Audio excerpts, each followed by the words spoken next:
Hey friends, it's Michael Kingswood. It's Warship Wednesday, and I played the wrong intro because I suck. But that's okay. Um, it's been a while since I did a stream here, and no good reason for it except that I just haven't. But this is Wednesday, and we are going to talk some Navy stuff. Uh, since last time we talked about the Constitution last week, I've done a bunch of reading, done a bunch of thinking, and I was thinking about going back to talking about the good ship, the USS Barb. But instead, I was like, I'm going to change it up a little bit.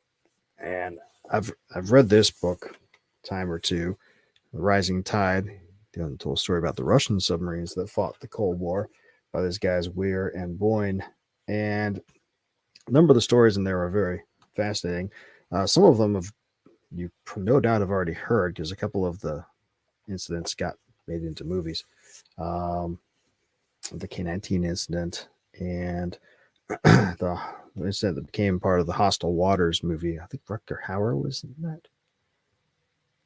Fun movie, though. There was some Hollywood stuff. There's Hollywood stuff and everything. So whatever.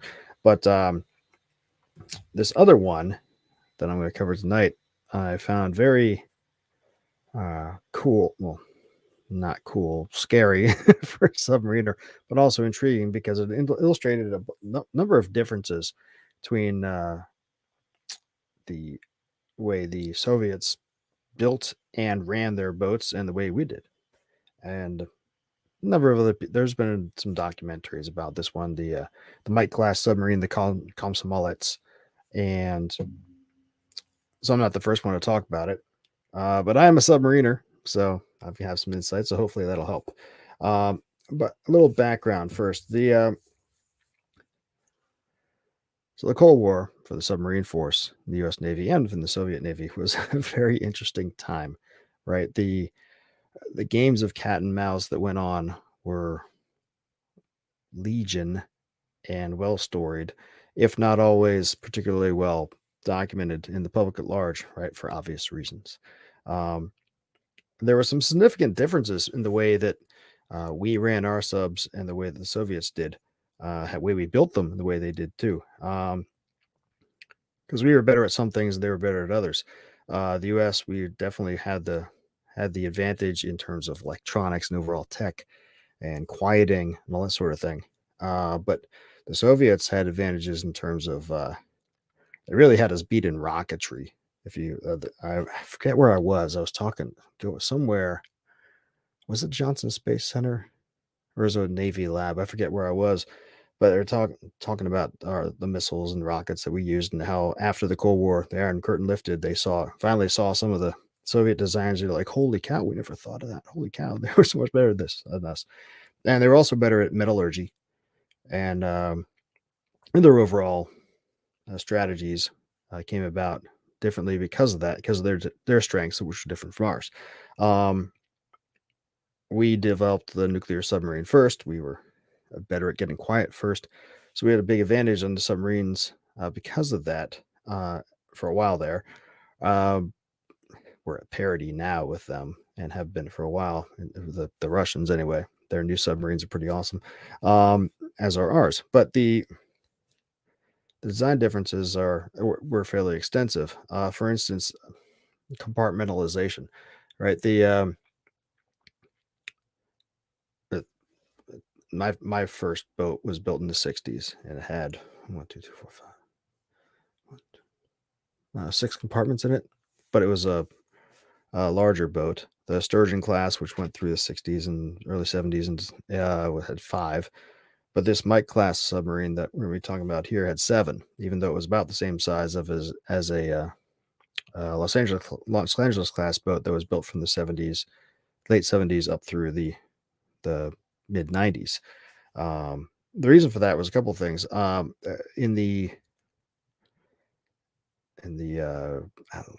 early '70s, we got stunned because a Soviet submarine managed to follow one of our carrier strike groups through the Pacific and kept up with it, even though the strike group was doing 20, 30 knots. We were like, holy cow, their boats are faster than we thought.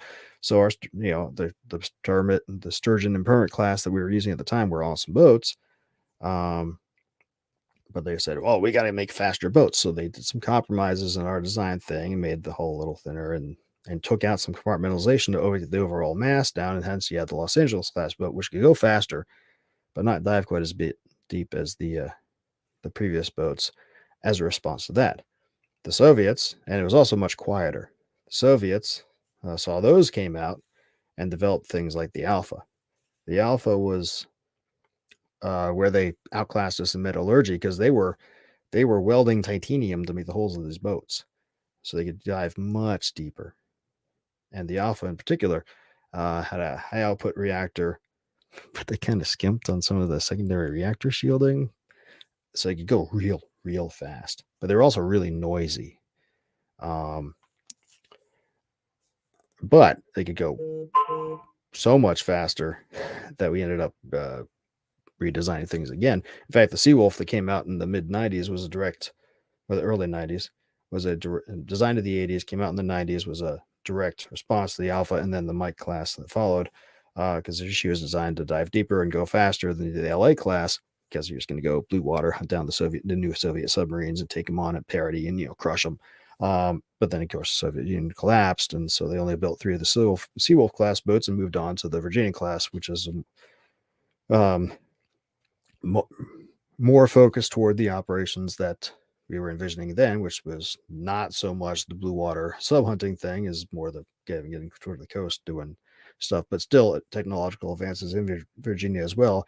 Those are pretty awesome, slick boats. If you ever seen the movie Hunter Killer, where Gerald Butler played the skipper in it, I don't know if they obviously they didn't film the whole thing on a Virginia class boat, but they must have filmed some of it, or at least they made the sets almost directly like it. Because man, while he's walking through control, it's like, yeah, that's the control room on the Virginia class. It's pretty nice. And when he's walking through the corridors near the beginning, touring his ship, it's like, man, yep, they got that right. Awesome submarine porn in that movie for the first half. The second half gets silly, but man, the first half of that is great. Anyway, so after the Alpha, the other fun thing that the Soviets did that we didn't do so much was they did a lot of automation. Um, I was the WEPS on a 688, and then my first boat was built in the mid 60s. And I remember my first boat got on board, and I was amazed because we were using ropes and pulleys to move the torpedoes into the tubes.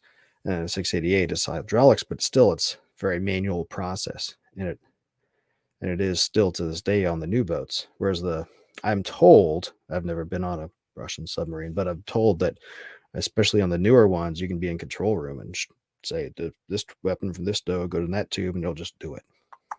The Alphas used a lot of that automation. And consequently, they had a very small crew, even though they're about the same size as a Sturgeon class boat, a little bit smaller. They had like 30 dudes on those boats, whereas our cruise was more than 100.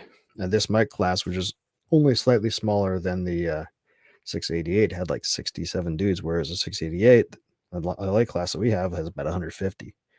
So that's because of automation. So a little more efficient in some ways, but as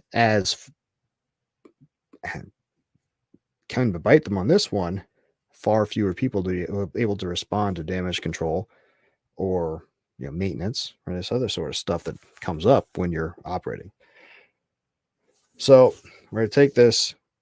I'm going to go through this incident that happened based on these guys, Weir and Boyne, and what they documented. And of course, I'll get some comments of my own as a submarine dude. But this Mike class boat, this happened in 1989, so it's toward the end of the Cold War. So the senior dudes on this was one guy, Boris Kolyada, who was who captained an Alpha, but then got promoted to be a Commodore. So he had charge of the whole submarine squadron, but they were on the boat. The boats, the KOMSOMOLETS, captain was a guy named Evgeny Ivanin, and he had been previously commanding boats for a few years. And this was the boat's maiden cruise, KOMSOMOLETS maiden cruise, and they were sent out to shake down. And then, because American strike group, carrier strike group, is operating up the northern area of Norway, the Soviets didn't want us there, so hey, go harass them a bit. So they spent about a month doing cat and mouse things with this with our strike group before this incident happened. Um, Interestingly enough, before I move into that, two other design things that need be telling about. I mentioned the titanium hull. The fun thing about that is titanium. We use steel, right? Because steel is ductile, but also strong. Titanium is really stronger, but not as ductile. So they could dive real deep once. Every time they dove deeper, they couldn't go that deep again. So that they could do it, dive really deep. They probably didn't do so very often, right? Other fun thing is escape. Well, this will come into play from our later on in this tragic story. They actually had little escape pods built into their boats where they could get in and escape pod up if something went down. Uh, U.S. boats and even now don't have that. I mean, there's life rafts on board, but back in the day, had these things called stanky hoods. You put them on, just cover your head, and you get in this escape trunk, flood it, pressurize it, and go to the surface and breathe out ho ho ho up the whole way. So your lungs didn't burst from the pressure change, but also, and then you get up there and you're just in this hood bobbing around. Um, they swapped those out to these things called SIA suits, submarine escape and immersion equipment, I think it's called. It's a full body suit you put on, and it comes with and has its own little personal life raft, but you still got to go out, and lock out of the escape trunk, and up to the surface. Um, Most of the ocean, this is useless, right? Because if you're down, you're sinking 20,000 feet of water, you're not getting out of there. But if you sink in a few hundred feet, it can work, and people have done that. The divers and such have proved the concept, and um, fortunately, the U.S. Navy, we haven't had to do that. The last time we recovered a submarine crew was the Squalus back in the 30s, I think. Um, Unfortunately, the Scorpion and the Thresher that were lost in the Cold War were lost with all hands. But point is, the suits work, but they're not this cool escape pod thing that the Soviets had, which was kind of a neat, little piece of gear there. Which you don't think of the Soviet communist guys as being all that concerned about their dudes, but apparently they were, right? And in some ways, because they made stuff like that part of their kit on their boats. Which anyway, neither here nor there. So these guys have been out. This is the day 38 days into their patrol, and they got a message that one of their fellow submarines, a diesel submarine, had experienced a fire on board, an electrical fire that killed one of the crew members on one of their fellow boats. It was a diesel boat. So the Captain Vannon, all ordered a complete inspection of all the electrical systems on the ship because he didn't want to have an electrical fire. And it came back, and their propulsion officer, this guy named Babenko, figured out, did the inspection, said everything's in order, looks good. The very 2 days later, this is April 7th, 1989, day 38 of their patrol. They're cruising along about 1,000 feet down, and the guy back in the engineering spaces shouted an alarm because a fire broke out. It broke out in compartment number 7. There was nobody in that compartment. They had temperature monitoring stuff in the control room, apparently, that showed the temperatures were 150 degrees or more, which is another interesting thing. Because of the automation, they had to do a whole lot of more indications throughout the ship than we typically would have on a U.S. boat. So they had that sort of temperature indication, which is cool. So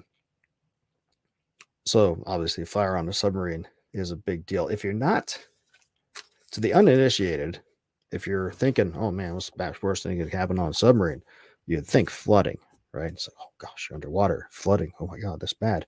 And it is bad, right? But the boat's also designed not to do that, right? I mean, you're designed to go down hundreds of feet beneath the water and be watertight. But think about a fire in this small enclosed space can is very deadly, very fast. The U.S. Navy did a experiment back in it was in the mid '90s.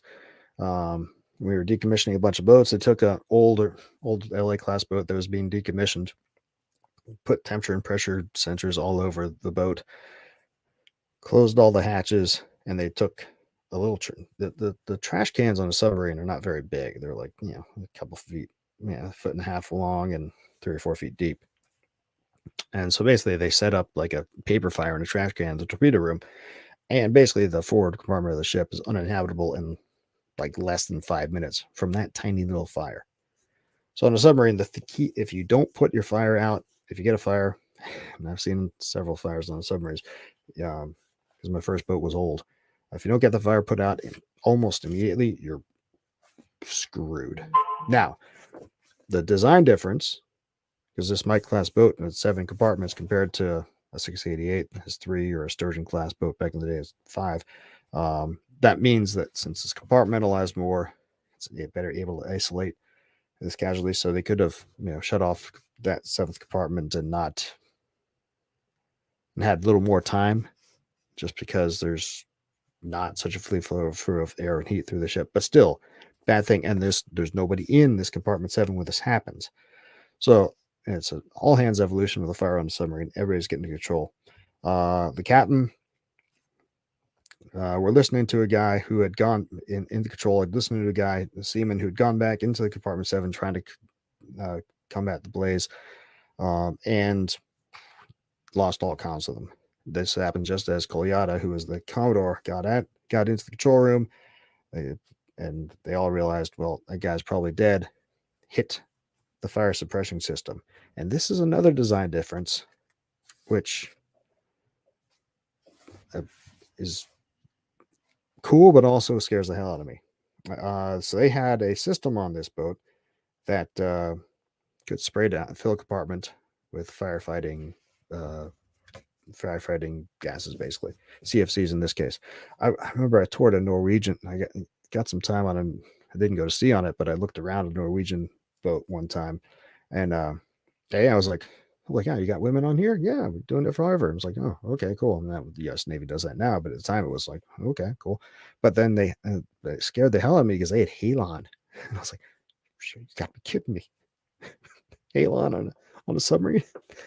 Because if you're, we have these things called EABs, emergency air breathers, a mask you put on, plug into a compressed air manifold. We can go throughout the ship and breathing. But they kind of suck to wear. And, it's better than choking to death, right? But the idea of flooding a space on a submarine with halon, or in this case, chlorofluorocarbons, to put the fire out. I mean, yeah, it would work, but it's like, that's kind of scary to me because it's a submarine. But they had it, and the Norwegians had it, and they were doing it for years. So, hey, I guess it's something, but that's not what we had on the U.S. Navy. Anyway, so they knew they were going to kill this dude if they flooded the place with their firefighting gear, but they did. They flooded the space and went up to shallow depth to get ready to go up. So meanwhile, guys are flooding into compartment 6, which is the next compartment up, and to see if they needed to fight the fire there or not. So the CFCs went off in compartment 7. That should start suppressing the fire, and the guy in compartment 6, it's now 11:09, 6 minutes after the fire started.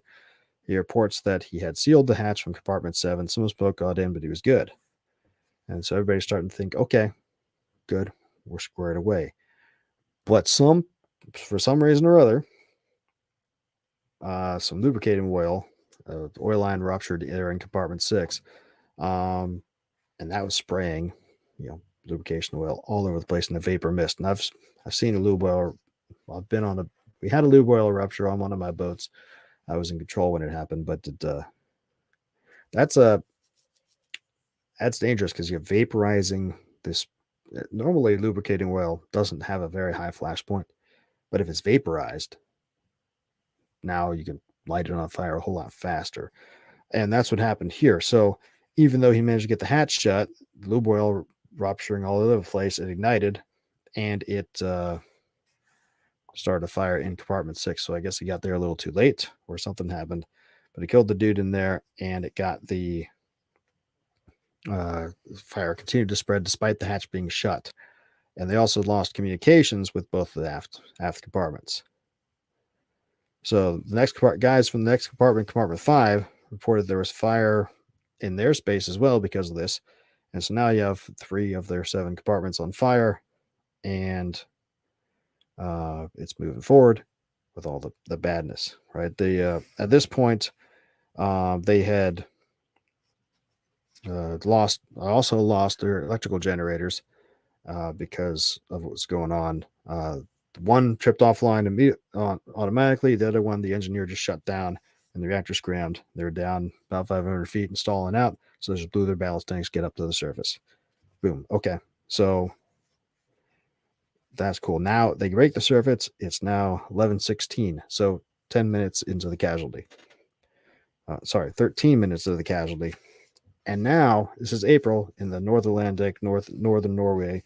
Apparently, it was snowing with almost 100-mile-an-hour winds coming from the north and high sea state, and they're bobbing on the surface with no propulsion, and they're getting their diesel engine running, trying to get their diesel engine running. So they send dudes up to the bridge, and the first guy up there reports that he's looking aft. He reports that bad weather going on, but also it's so hot back aft that the acoustic tiles in the hull were peeling off. So they had rubber tiles along the hull to help reduce the noise signature. We have those on the U.S. submarines too. So those tiles are peeling off, and it's starting to boil the seawater in the after portion of the ship because it's so hot in there because there's uncontrolled fire in 3 compartments. So now it's 11:21. Fire's been going on for 18 minutes. And now the fire has continued to move forward into compartment 4, which is where the reactor instrumentation and cooling pumps are. And the reactor cooling pumps start catching fire, and smoke spreading through the rest of the ship. And people are having to put their EAB respirators on. They have a similar system on board there. The problem is that it got so hot. Apparently, one of the pipes got back aft. Got ruptured. One of the EAB manifolds back aft got ruptured because now smoke was going through their emergency air breathing system. So everybody had to put the mask on, started choking. So now they can't use that. There's fire burning aft. They're bobbing on the surface and freezing temperatures, and the fire is continuing to burn. So they had the diesel generator running. For a while there, by 11:40, the diesel engine cut off. So now they have limited electrical power, just the battery. They send a distress signal, right? So now it's 11:40. The distress signal's gone out, and it's still trying to fight the fire. So that remember, this started at 11:03. We're now 37 minutes into the problem. Now, if no diesel generator going, battery only, fire is continuing out of control, bobbing on the surface, no propulsion. It's a bad day. All right. By the top of the hour, it was communications were so bad they had no idea what's going on, but they still had some temperature monitoring equipment going, and it showed that the stern compartments were almost up to 1,800 degrees. So obviously this is untenable. They got to either get this fire out or start evacuating. So they sent some dudes aft, back into compartment 4, because that's where the reactor is. Checks reactor safety, obviously, but also beat the fire back if they can. It's full of black smoke. In the sealed room above the reactor, they found a bunch of dudes who were choking out. Managed to get some of them up forward to safety, and they started running the ventilator, the ventilation fan. So there's a number of big fans when you come to a submarine at snorkel depth or on the surface. There's big old fans you can use to ventilate. So replenish the air on the ship. Ventilation, obviously, and so they started running the ventilator to get the smoke out, which of course is a good thing. And meanwhile, the rescue party continues to go back aft. So they found more dudes, a bunch of guys who were burned up. Some of them were dead. A few of them were alive. Most of them were dead. And they kept on. They managed to evacuate some of the guys back up forward to where the captain was, the doctor was. They had a doctor on board, which is nice, not just a corpsman like we have. And or maybe he was a corpsman. They just called him a doctor. I don't know. But several of the other dudes, um, a whole bunch of dead guys back aft, right? So they have been fighting the fire just there on the surface, and they managed to beat it back a little bit. They get back into compartment 5. But again, it's getting bad. But still, 2 hours of fighting the fire, stress call's gone out. At this point, about 2 hours later, there's an IL-38, which is a maritime patrol craft similar to our P3 and now P8. It finds them and starts circling around to try to get them some assistance and direct rescue craft in. Because at this point, even though they were making valiant efforts to fight the fire, they realized they weren't going to get there. Soviets had a number of fishing vessels nearby, who one of them could be there in about an hour, and they started vectoring in. But at this point, they realized that the aftermost compartments, compartment 6 and 7, this is now at time 12:43, so an hour and a half after it started. They realized that the aftermost compartments had probably been breached. They're pretty sure there was flooding back there, and they were going to sink. Whether it took a few hours or a day, they weren't sure. So the Captain Vannon, he assumed it was the worst case, so they planned to get everybody up to the bridge who could, but they would still try to fight the fire. So they had a firefighting team going aft, but everybody else went topside because they had their life rafts topside. Interestingly enough, the bulkhead temperatures between compartments 5 and 6. Remember, 5 they're fighting the fire. 6 is back aft. The bulkhead itself is at 200 degrees, which means it's much hotter back further aft. All right, so 16:45. They've now been fighting the fire for 5 hours, not making much headway. Three detonations in quick succession from back aft. The warrant officer who had been back in compartment 5 reported the explosions took place behind the compartment 5 bulkhead, so back in compartment 6, and then there was another explosion. The rest of the acoustic hull coating fell off the stern section of the boat. It was floating in a sheet along the surface next to them, and the ship started listing to starboard and began sinking by the stern because they already knew they were flooding. Now there's been explosions back aft, and it's just going to get worse. They tried to adjust the ballast tanks of the ship to maintain the ship in at least somewhat upright position, but no success on that. Obvious reasons, right? There's a heavy fire going aft. You're probably any controls. I mean, the assumption is that it was compressed air flasks back aft that blew up just because over pressurizing. And the compressed air is one of the things you use to move ballast around, in addition to just pumping water with pumps. But who knows what equipment the fire's been going for 5 hours back aft. It's uncontrolled. All kinds of stuff's been destroyed. Of course, they're not going to be able to control it, not being able to adjust ballast fairly well. So at this point, the Commodore Kolyada, he ordered the captain to get everybody up, set the life rafts, and he said, "Hey, Captain, it's time to go."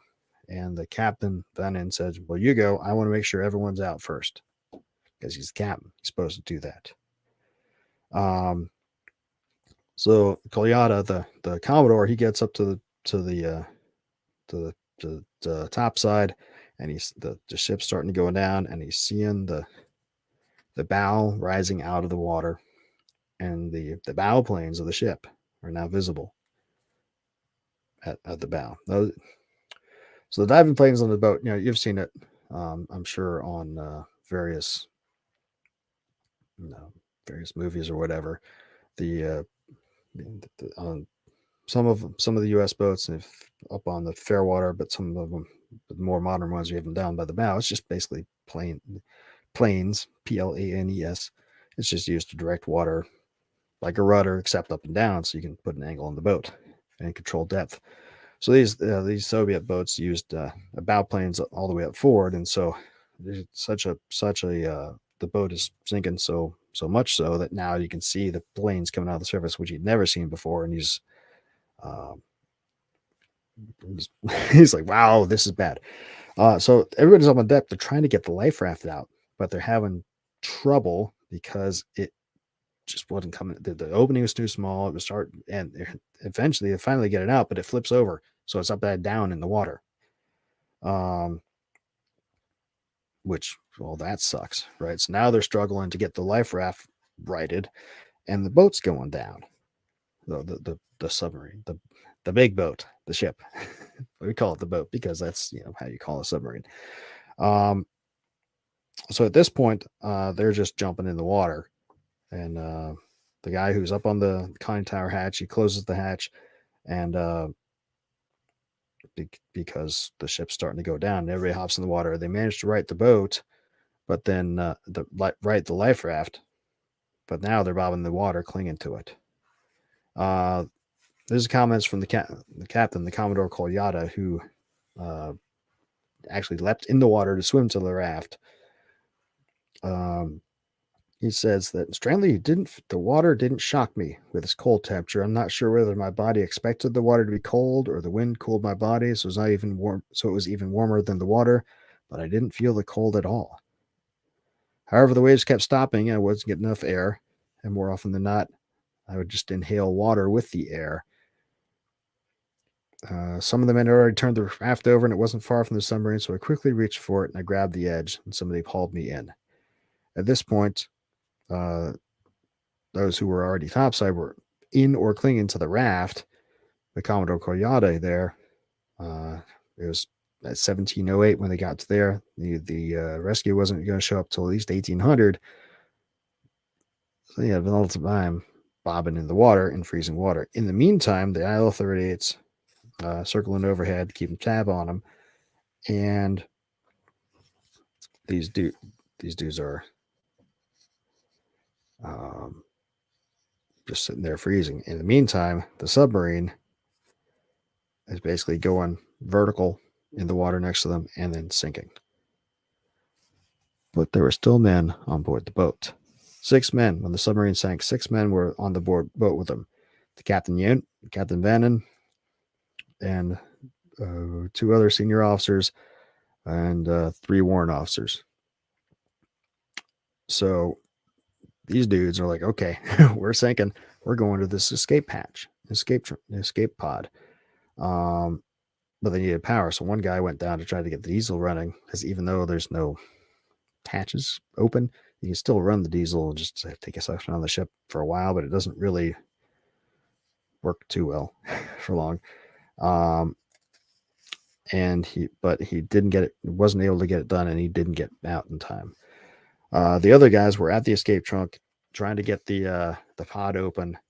It having trouble, and they finally get into it, finally get it go, but the darn thing would not release. It would not launch. I'm not sure what's going on. So the 3 of the dudes get out. They're trying to figure it out, and then they put on the respirators, and 2 of the guys put on the respirators. The other 3 were slower putting it on, and they succumbed to the smoke and fumes that had been built up. And then when the boat hit the bottom, I mean, this is a couple thousand feet down. The submarine impacts the bottom, and that sets the escape, knocks the escape pod loose, and they up to the surface. These 2 dudes get up to the surface. They're not thinking about pressure, right? Because inside the boat, it's sinking. There's a fire. There's flooding, all this sort of thing. It's going to build up pressure inside the boats. They have a pressurized escape pod. They're not thinking about that. As soon as they get to the surface, they open the hatch. One of the dudes, if there's so much pressure differentials, the hatch opens outward. One of the dudes gets blown way out of the freaking pod, lands back in the water and dies. He gets killed by the impact of the water. The other guy managed to get got shot out too, but not all the way. The capsule began to sink, but this guy managed to get to the rafts. And about 2.5 hours later, about an hour and a half later, at 1925, the fishing boat showed up. They sent their motorboats over to pull the guys out, and they managed to get those dudes, the survivors, back on to their boat. There were 69 officers and crews that went to sea on the KOMSOMOLETS. 27 survived because of a really bad fire.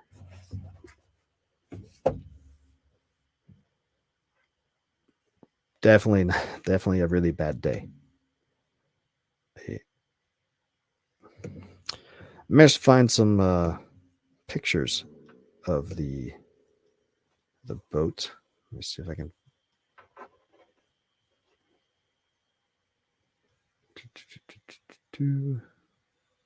Oh wait, let me. And the Norwegians actually managed to find did a excursion. So yeah, here we go. First, so this was a picture taken of a Mike class boat. I'm not sure if it's the exact one or not, but this is what it looks like on the surface. Neat looking boat. Where the heck is my? Darn it! I am.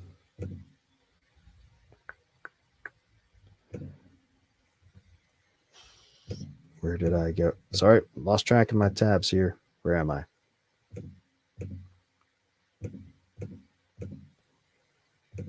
Oh, there I am. Sorry. Still figuring this thing out. So kind of a neat looking boat. But the Norwegians managed to find managed to do a excursion down and found the wreckage. And here's what you can tell. This is some of the after sections of the ship there, probably because it's all torn up. This is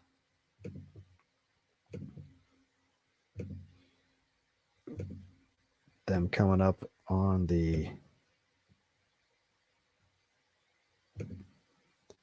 their little ROV coming up on the conning tower, and you got okay, cool. And then we get this another picture I found of them is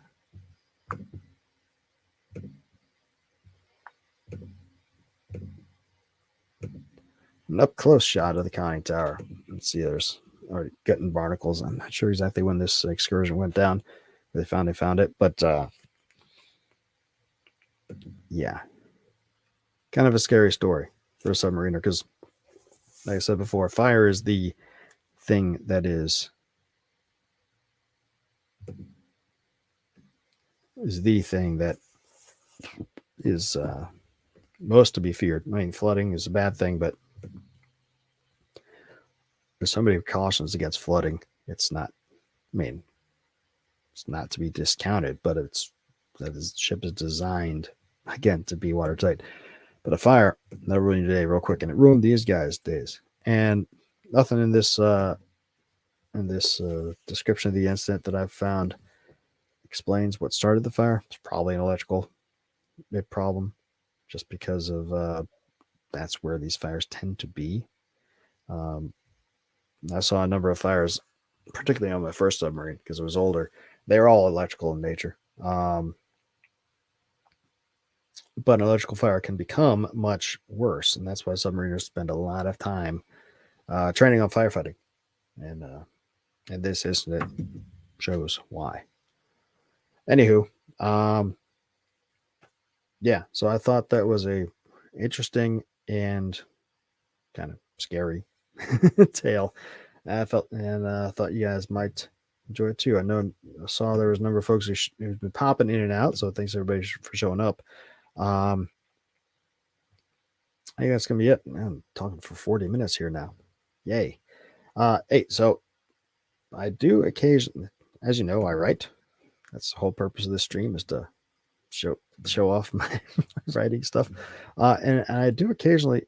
I haven't written that much Navy stuff, but I am in the process of doing some stuff which is kind of Navy like. So this is I have two stories here. The Icaran Confederation Navy is a setting that I've been developing for a little while.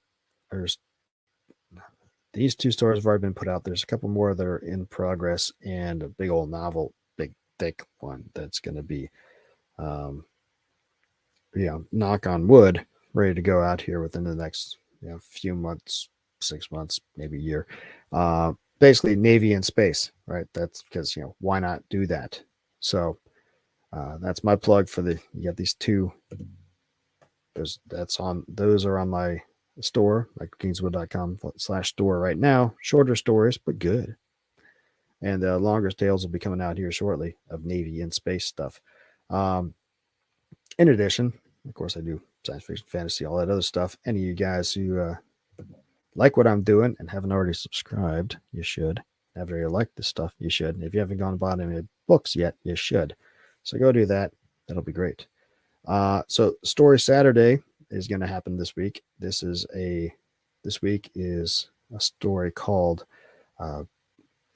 sorry, it's story number 36 from my stories from the Great Challenge, 52 stories that I wrote over the course of a year as part of a writing challenge. And this is Shell Shock, which deviates from my normal science fiction or fantasy thing in that it's basically talking about, really PTSD in a soldier who comes back, who goes a little psycho. So it's short. It's good, but it's not exactly happy. So come by on Saturday. We'll talk about that. In the meantime, I'll probably do some streaming between now and then, but if not, I'll see you Saturday.